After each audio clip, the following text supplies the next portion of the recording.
Hello, everybody. It is me, Pascal.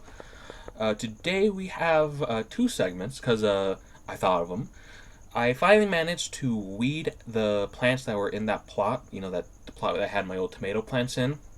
I still need to do some maintenance on the raspberry bush I have, though. I'll tell you it as a bonus feature at the end. I do need to figure out what to do in the place where I grew my tomatoes, but I do want to talk about what I tried to do with my tomatoes, which brings me to my first segment of the day.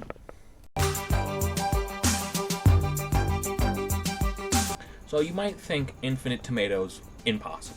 Yeah, no, I completely agree. But you can technically have way more tomatoes than you could ever practically need, and that's what I was trying here. So the first part of this is tomato growth characteristics and how we process tomatoes. There's two forms of tomato growth, determinate and indeterminate. For commercial growing of tomatoes, no one cares about this because they harvest the entire plant in that process. But for a simple home grower, this is a fairly important feature. A determinate tomato can be kept in a small pot and it's not a lot of maintenance, but an indeterminate can grow indefinitely and can be much more productive than a determinate.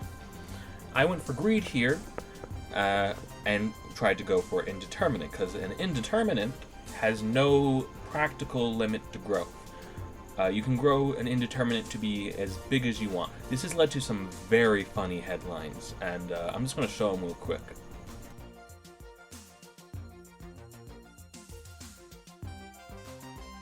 So with this, some might be wondering, how do I maintain and grow a super tomato plant?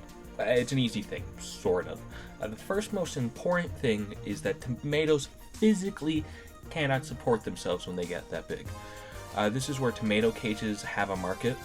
Now those cages are barely useful for much more than a week-old plant, but there's a much more valid setup, which I tried.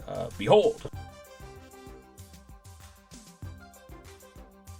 This is a crude string trellis I had done by ChatGPT for this stream. It's a fairly popular setup for peas, but also commercial tomato growing. And it's fairly easy to set up too, though technically requires some minor maintenance. You have to retie the string to the tomato as the plant grows up it. Now sadly for my tomato project it fell apart because I was at university, but it sort of worked. Here's the tomato plant I uprooted. It's a bit dry, but a day in the California sun does that. It reached about 9 feet in size, which is 3 feet bigger than me. Another issue I faced was removing all the weeds there. But with a bit of college education, I'm going to talk about how to deal with weeds. And no, not cannabis. That's going to be its own entire episode if I ever make a cannabis episode. So let's talk about them. You know what the definition of a weed is? Plant growing somewhere someone doesn't want it to. It's entirely a human value judgment call. You can call any plant a weed, anything. That redwood tree, weed. Get rid of it. Don't actually do that. I think they're endangered still. It's been a while. The main point here is to talk about ways to deal with weeds. That's what I want to talk about. So let's say you have a plot that has weeds. How do we deal with that? Saying we don't have a herbicide-resistant plant, you're going to have to manually remove them with tools. Now, they're going to keep popping up because their seeds have mixed with the soil. That's probably what's going to happen. So how does one deal with that? There's a couple of tools, and I'm going to go over the one I use and a couple of others that exist. The easiest way are ground covers. That's what I'm going to use. They cover the ground. Simple as. They reduce weeds because weeds can't grow through them, and the seeds of the weeds remain dormant in the soil. Now the issue with this is that the ground covers don't last forever, but the seeds can last basically forever. So there is a few more long-term solutions. They're a bit difficult, but they're a lot easier than trying to manually dig through the dirt for like years on end trying to remove seeds. The two methods which are pretty common are the stale bed method and the hot bed method. Let's start with the stale bed method. It's a fairly simple method, all things considered. You water, well first off you clear the plot. We have a nice clear plot to start, and you water it. Now this will cause weeds to grow. You might think, isn't this the opposite of what we want to happen here? Technically, yes, but no. Hear me out. So the most important step of the sour bed method is to not water again after your first water. Without water, all the weed plants that sprung up from the seeds in the soil will eventually die, and hopefully die before they seed again. You can remove them from the soil from there, and boom, there's no more weed seeds in the soil. This technique works pretty well as long as the soil doesn't hold water well and it doesn't rain.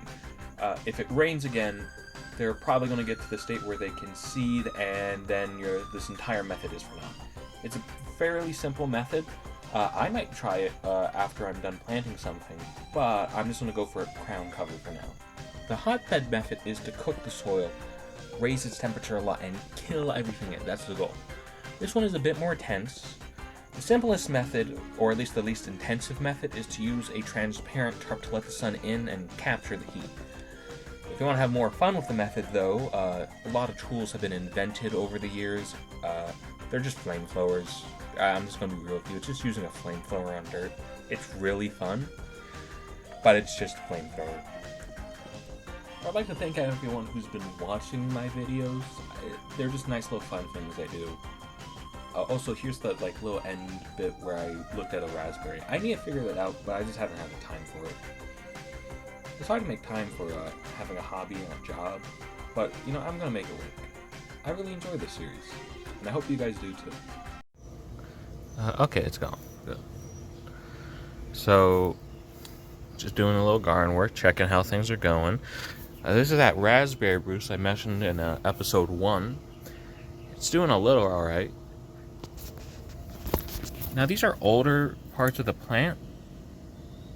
I'm not familiar with, growing raspberry bushes. I don't know raspberry diseases. But I'm going to make a segment on this. This is something that's going to happen. It'll be fun.